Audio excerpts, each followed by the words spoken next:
ससुराल। ससुराल के रिश्ते ऐसे क्यों बनाए गए हैं भाई? ससुराल वाले क्या वो लोग इंसान नहीं होते? उनके जज्बात नहीं होते? उनका दिल नहीं होता? जय श्री श्याम सभी को। मैं सृष्टि शर्मा स्वागत करती हूँ आपका मेरे चैनल सृष्टि की सोच में। आज एक रिलेटेबल टॉपिक के साथ आप लोग के साथ अपना एक एक्सपीरियंस, छोटा सा एक्सपीरियंस शेयर करना चाहती हूँ। आई होप आप लोग मुझसे रिलेट कर पाएंगे। वीडियो अच्छी लगे तो एक लाइक शेयर कमेंट जरूर कर दीजिएगा। चैनल को सब्सक्राइब कर लीजिएगा। एक लड़की अपना घर परिवार, अपने रिश्ते छोड़कर आती है, अपने माँ बाप को छोड़कर आती है, ये सोचकर कि वो ससुराल में कुछ नए रिश्तों में जाकर बंधेगी। लेकिन जब वो ससुराल आती है तो वहाँ कुछ और ही खिचड़ी पक रही होती है। उसको नहीं पता होता कि आने वाले टाइम में उसके साथ क्या होने वाला है। ससुराल में रिश्ते इतने अजीब क्यों होते हैं, मुझे ये समझ नहीं आता। ससुराल में रिश्तों को ऐसे नाम किसने दिए हैं? सास, ननद, जेठानी, देवरानी, ससुर, जेठ, देवर, ये सब नाम क्यों दिए हैं? और चलो नाम दिए हैं तो ठीक है, लेकिन उनके किरदार भी इतने खतरनाक क्यों दिए हैं? मुझे समझ नहीं आती ये बात। अब जैसे एक कोई भी लड़की अगर ससुराल आई है तो उसको अपनी बेटी ना समझो, लेकिन उसे एक इंसान समझ के उसकी भावनाओं को थोड़ी सी रिस्पेक्ट देके उसके साथ वैसा व्यवहार करो। अरे वो नई आई है, अभी उसे नहीं पता चीज़ें आपके घर की कैसी क्या है, तो उसे थोड़ा गाइड कर दो, उसको समझा दो। लेकिन नहीं, उसको जज करने लग जाते हैं सब लोग। सास तो वहाँ ऑलरेडी होती है, लेकिन वहाँ और दो सास से भी होती हैं जो अपने आप को सास से समझने लगती हैं। एक तो ननद, एक जेठानी। सास तो सास होती है, जेठानी और ननद भी अपने आप को सास का ही रोल दे देती हैं। सास को लगता है घर में दो बहुएं आ गई, मेरा काम खत्म हुआ। ननद को लगता है मेरी दो भाभी आ गई, अपना इससे ये काम कराऊंगी, उससे वो काम कराऊंगी। जेठानी वो भी अपने आप को किसी सास से कम नहीं समझती हैं।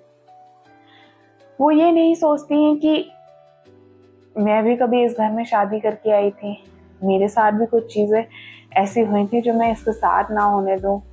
छोटी बहन नहीं समझ सकती, लेकिन एक फ्रेंड तो समझ सकती है। लेकिन ऐसा बिल्कुल भी नहीं होता। देखो, एक लड़की अपना घर छोड़कर जब आती है ना, आप उसके साथ जैसा रिलेशन बिल्ड करोगे वो वैसे ही आपको रिस्पेक्ट देगी। अगर आप उसके साथ बदतमीजी करोगे तो वो आपको रिस्पेक्ट नहीं देगी। हो सकता है आपके मुंह पे दे, लेकिन पीछे तो बिल्कुल भी नहीं देगी।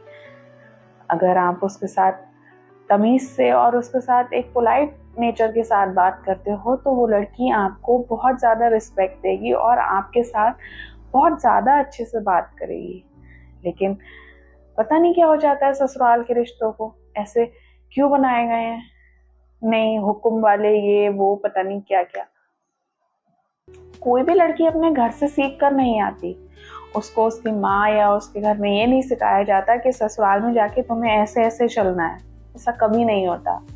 जब वो ससुराल आती है, लोगों को देखती है, सीखती है कि उसके साथ कैसा हो रहा है, वहाँ के लोग कैसे हैं, उसको कौन अच्छे से ट्रीट कर रहा है, कौन गलत तरीके से ट्रीट कर रहा है, तो वो उन सबके साथ उसी तरीके से ट्रीट करने लग जाती है। जब वो जैसा देखती है वैसा करने लग जाती है तो वो घर की बुरी बहू कहलाने लग जाती है।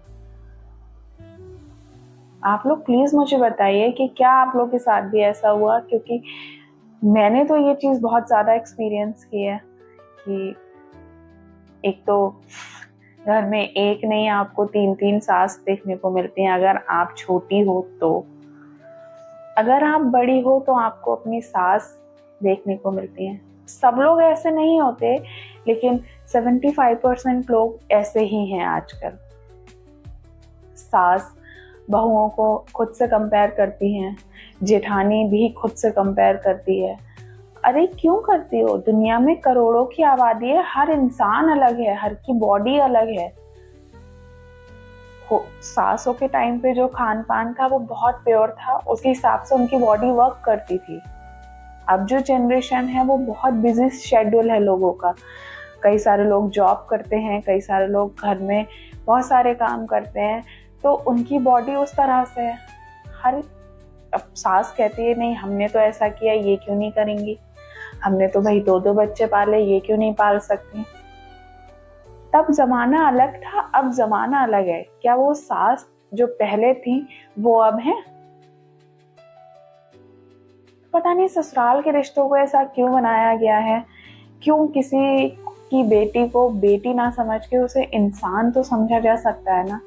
अगर ये छोटी सी सोच में बदलाव होगा तो हर घर में रिश्ते बहुत प्यार से निभेंगे और बहुत अच्छे से चलेंगे। लेकिन अगर लोग खुद से दूसरों को कंपेयर करेंगे या फिर ये कहेंगे कि हमारे ज़माने में ऐसा होता था, ये क्यों नहीं कर सकते, तो वहाँ पे चीज़ें बहुत ख़राब हो जाती हैं। तो मेरी आप लोगों से यही गुजारिश है कि प्लीज़ सब लोग रिश्तों को अच्छे से समझिए, रिस्पेक्ट दीजिए, किसी की बेटी को बेटी मत समझिए बेशक, लेकिन उसे इंसान समझिए। अगर आपको वीडियो अच्छी लगी तो एक लाइक करिए। जय श्री श्याम सभी को। मिलती हूँ आपसे अपने नेक्स्ट एक्सपीरियंस के साथ नेक्स्ट टॉपिक में। तब तक के लिए खुश रहिए, दुरुस्त रहिए। जय श्री श्याम सभी को।